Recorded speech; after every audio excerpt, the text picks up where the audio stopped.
आज माझ्या मैत्रिणीने मला हे बनवण्यासाठी सांगितले आहे. चला तर मग तयार करूया.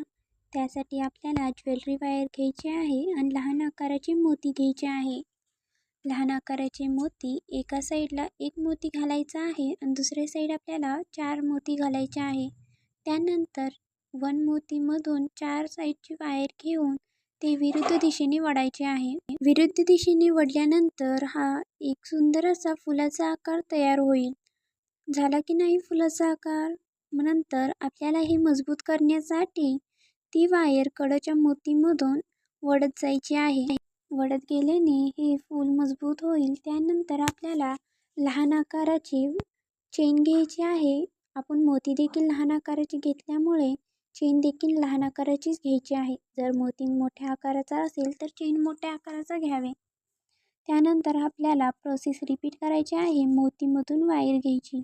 मोतीमधून वायर घेताना एक लक्षात द्यावी की वायर कुठेही दुमडू नये. त्यानंतर आपल्याला वायरमध्ये एक शुगर बीट घ्यायचा आहे, जो आपल्याला बराबर मध्यभागी लावायचा आहे. शुगर बीट मध्यभागी लावताना तो शुगर बीट मोतीच्या आतून घ्यावे, जेणेकरून वायर देखील दिसणार नाही.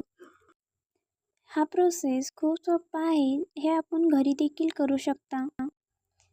बघा बरं किती सुंदर असं मध्ये पिवळं दिसतंय. त्यानंतर आपण तयार केलेली साखळी देखील याच्यामध्ये ॲड करणार आहोत. प्रोसेस रिपीट करायचा आहे की आपल्याला तीच वायर परत मोतीमध्ये ॲड करायची आहे. मोतीमध्ये ॲड कर. हा माझा पहिलाच व्हिडिओ त्यामुळे तुम्हाला लाईक आणि शेअर नक्की करायचा आहे. त्यानंतर आपण शिल्लक वायर कट करावी.